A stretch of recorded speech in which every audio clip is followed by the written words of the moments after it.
นับสนุนโดย ATM SIM ซิมใหม่จากธนาคารกสิกรไทยและ D-Tag คนไทยหลายคนอาจจะรู้จักภาพยนตร์เรื่อง The Mosquito Coast ซึ่งเป็นมีดาราใหญ่ Harrison Ford แสดงแล้วก็นอกจากนั้นก็ River Phoenix ก็แสดงแล้วก็หลังจากนั้นเขาก็ตายอย่างน่าเศร้ามากคนก็เลยอาจจะรู้จักภาพยนตร์เรื่องนี้แต่จริงๆแล้วหนังสือเรื่อง Mosquito Coast เนี่ยซึ่งเป็นหนังสือที่เอาความที่พอล เทรูเนี่ยเคยเดินทางมามากๆเนี่ยมากลั่นลงมาเป็นอะไรที่ทำนวนิยายได้ดีนะครับแล้วก็จริงๆแล้วเป็นหนังสือที่น่าอ่าน I started life as a fiction writer and I think that that writing a novel is a noble thing and it's the highest level of writing. Higher than writing a non-fiction book? I think so because a great novel is immortal. It never dies. If it's really good, it will be around forever. Yeah. Or for a long, long time. Whereas a travel book is dated. You write the book, it comes out, people read it, and then you hope that people will go on reading. The Great Railway Bazaar is still in print. It is. It was published in 1975, 25, 33 years ago. Yeah. It appeared 33 years ago.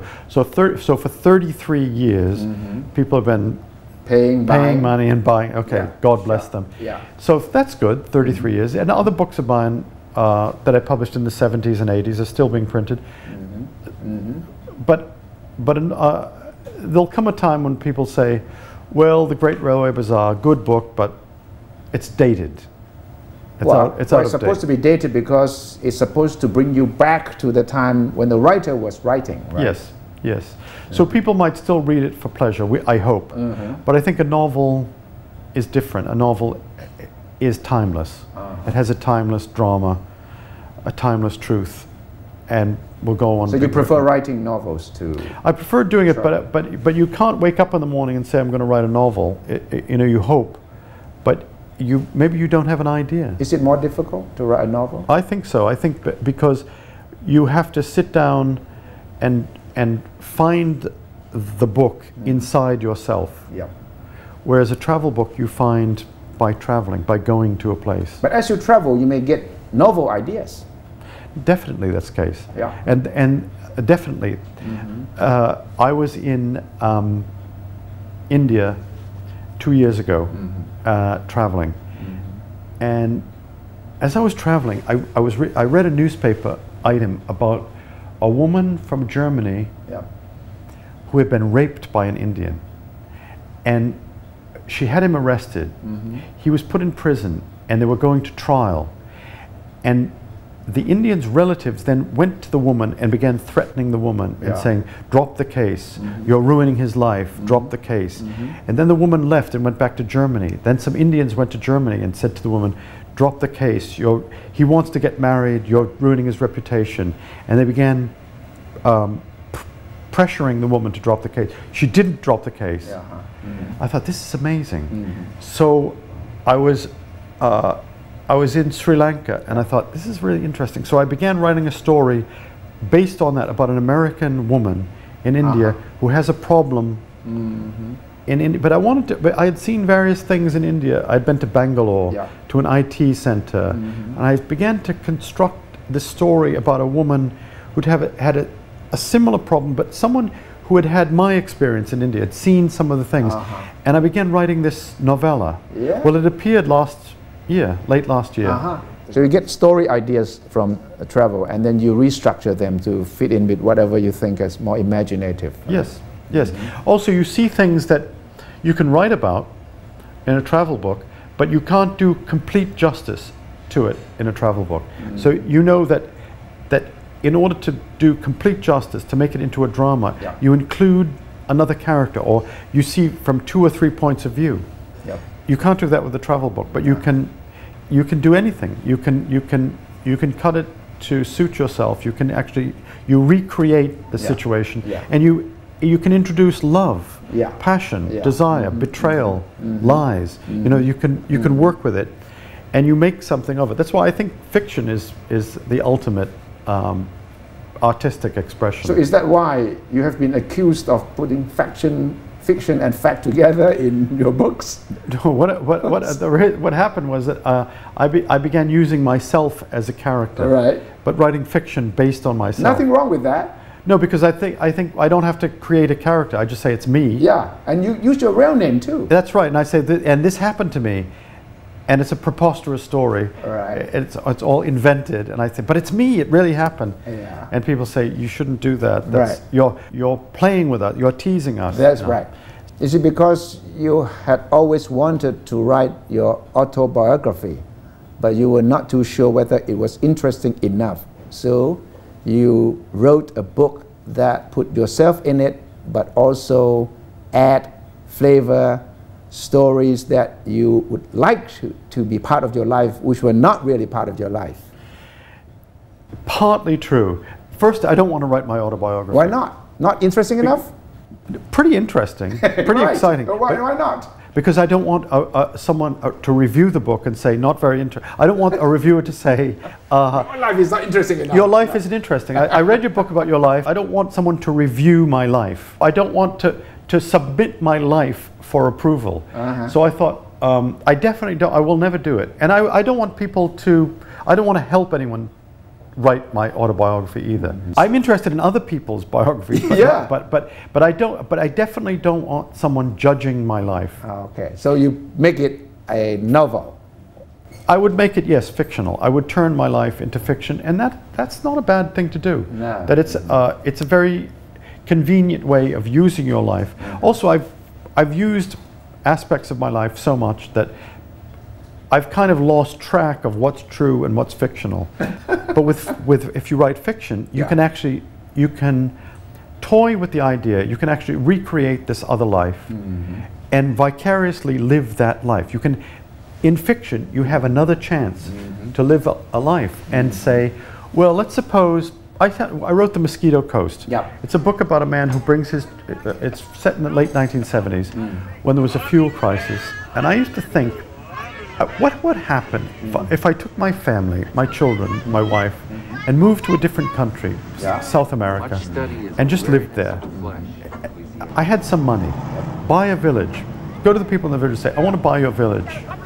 I want to buy this, and here's some money. I want to live here. Here's my family. We're going to start a whole new enterprise here. Right. I'm going to be the owner of this village, and I'm going to run this village, and I'm going to be the guy.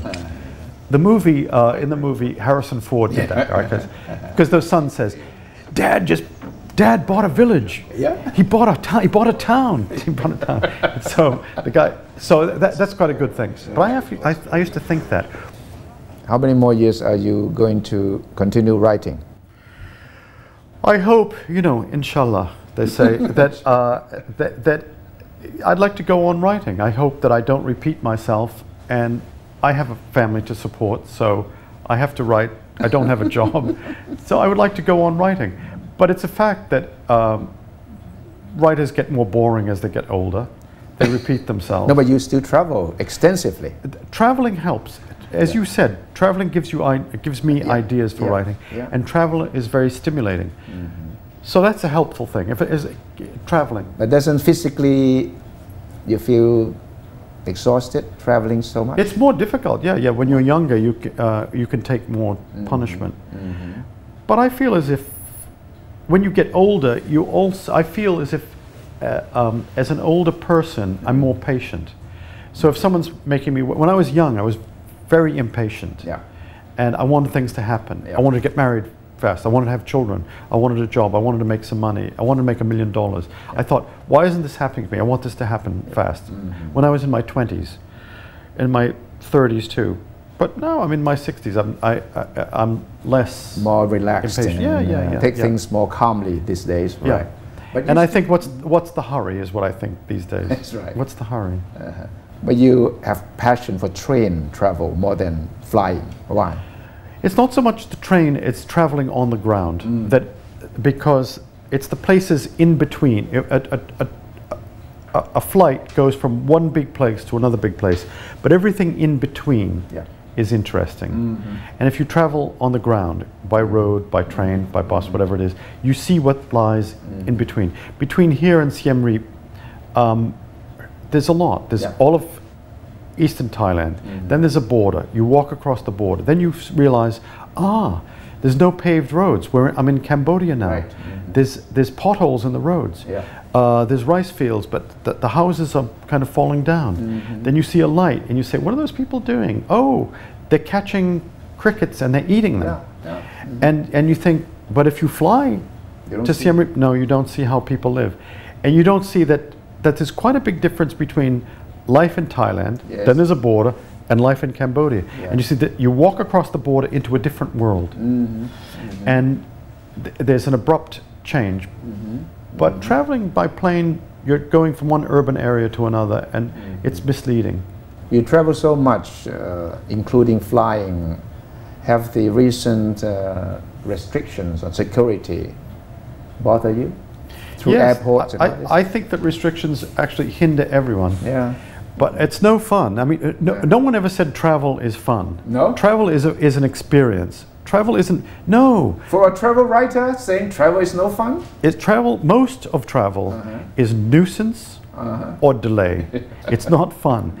The sum of travel, say 30% is fun, 70% is a big nuisance. Why do you travel it's a so struggle. much then? It's a struggle for the 30% of Really? You of sacrifice revelation. the 70% for the 30%. I'm talking about travel, not about being a tourist. If I was a tourist going to Pattaya, sitting on the beach and looking for a girl, that's fun, isn't it?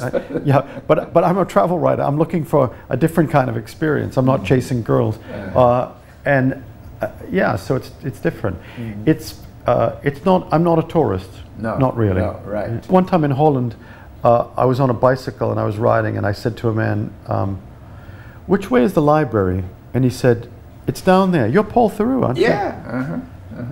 I said, "How did you recognize that?" He said, "From your book, Jack." That was in Holland. Yeah. So I said, "I'm very happy." I told my publisher that. He said, my publisher said, "Oh, we put him there. We sent that man there We set that up for you. to make you feel good." So how has fame affected your life? I think that the great thing about being a writer is that you're not famous, you're anonymous. So I'm not Brad Pitt, but if I was Brad Pitt, then it would be I couldn't walk down the street. I would have people following me. But I'm not, obviously, or Harrison Ford, or I'm not Bill Clinton. So if Bill Clinton comes here, he has people chasing him. They say, "You're Bill Clinton." But you go to book signing sessions and all, the people will recognize you. Yes, they do, but then you leave, and after that, actually, I've had the experience of going to an American bookstore, and I say, "Is the manager here?" And they say, "What do you want?" I say, "I'm here to sign books," and they say, "And what's your name?" And I tell them, and they say, "And who?" And I said, "Well, I wrote a book." You write? Can I help you? Yeah. And they don't know, so that happens too.